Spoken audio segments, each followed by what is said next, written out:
राकेश टिकैत के चचाजान वाले बयान पर सियासत तेज हो गई है। ओवैसी की पार्टी AIMIM ने भी टिकैत को निशाने पर लिया। राकेश टिकैत ने ओवैसी को भाजपा की बी टीम बताया था, तो अब आसिम वकार ने कहा कि 2017 में खुद टिकैत भी भाजपा को जिताने में लगे हुए थे। उन्होंने कहा कि राकेश टिकैत ओवैसी को भाजपा के चचाजान बोल रहे हैं। आप कितने बड़े सेक्युलर हैं, इसे मुझसे ज्यादा कोई नहीं जानता। वकार ने आरोप लगाया कि साल 2017 के विधानसभा चुनाव और 2019 के लोकसभा चुनाव में राकेश टिकैत भाजपा को जिता रहे थे। आज भी मुझे यकीन है कि मुसलमानों के कंधों पर बैठकर आप अपनी राजनीति दूर तक तय कर रहे हैं। आज आप मंच पर चढ़कर जाटों की तरफ से अल्लाहू अकबर का नारा बुलंद करवा रहे हैं। जब मुजफ्फरनगर में दंगा हुआ था, उस वक्त आप कहां छिपे हुए थे? उस वक्त आपके लोग नारे लगवाकर मुसलमानों का कत्लेआम करवा रहे थे। आसिम वकार ने कहा कि जब मुसलमानों का कत्लेआम हो रहा था, तब आपका कोई बयान नहीं आया।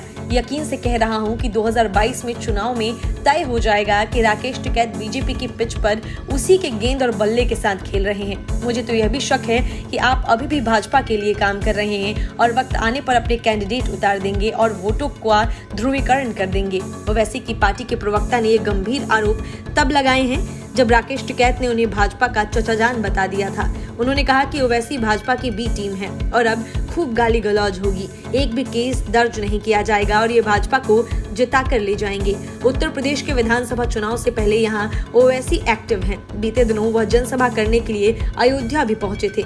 इसके बाद उनके एक पोस्टर को लेकर विवाद हो गया था, जिसमें उन्होंने अयोध्या की जगह फैजाबाद लिखा था। उनकी पार्टी यह भी ऐलान कर चुकी है कि वह मुख्तार अंसारी और अतीक अहमद को टिकट देंगे। राकेश टिकैत के बयान को लेकर उत्तर प्रदेश के उप मुख्यमंत्री केशव प्रसाद मौर्य ने कहा कि योगी जी ने अब्बाजान का शब्द इस्तेमाल किसी और संदर्भ में किया था, लेकिन राकेश टिकैत अपनी रैलियों में लोगों को बुलाकर अल्लाहू अकबर के नारे लगवा रहे हैं।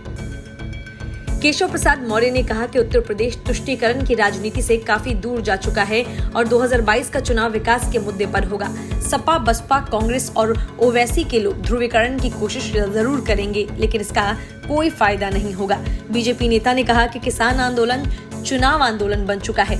सारी पार्टियां हमारे खिलाफ गठबंधन करके भी चुनाव हार चुकी हैं। कांग्रेस प्रवक्ता सुरेंद्र राजपूत की ओर से भी इस विवाद पर प्रतिक्रिया दी गई। कांग्रेस नेता ने कहा कि जहां जहां भारतीय जनता पार्टी परेशानी में आती है, वहां वहां ओवैसी उनकी मदद करने आ जाते हैं। इसीलिए वह पूरी भारतीय जनता पार्टी के चचाजान बने हुए हैं। अब भारतीय जनता पार्टी को बताना होगा कि वह अपने चचाजान से क्या क्या मदद लेते हैं। कांग्रेस प्रवक्ता ने कहा कि योगी जी आने वाले चुनाव असली मुद्दों पर होंगे, अब्बा जान, चचा जान और अम्मी जान पर नहीं होंगे। बेरोजगारी, महिलाओं के प्रति सम्मान, छोटे और मझले व्यापारी की परेशानी पर होंगे। भारतीय जनता पार्टी के राकेश त्रिपाठी ने राकेश टिकैत को निशाने पर लिया। उन्होंने कहा कि राकेश टिकैत सियासत में हाथ आजमा चुके हैं और मुंह की खा चुके हैं। जितने भी चुनाव लड़े हैं, हर बार बुरी तरह पराजित हुए हैं। अब किसान आंदोलन के नाम पर अपने लिए राजनीतिक जीवन तलाशने का प्रयास कर रहे हैं, इसीलिए बार बार उनकी जुबान पर राजनीति आ जाती है। बीजेपी प्रवक्ता ने कहा कि अब वह ओवैसी के बारे में बात कर रहे हैं, अपने लिए राजनीतिक जीवन तलाशने का प्रयास कर रहे हैं। लेकिन राकेश टिकैत यह जान लें कि वह जितनी भी कोशिश कर लें, सपा, बसपा, कांग्रेस के लिए कितनी भी फील्डिंग लगाने की कोशिश करें। Bureau report, news of India.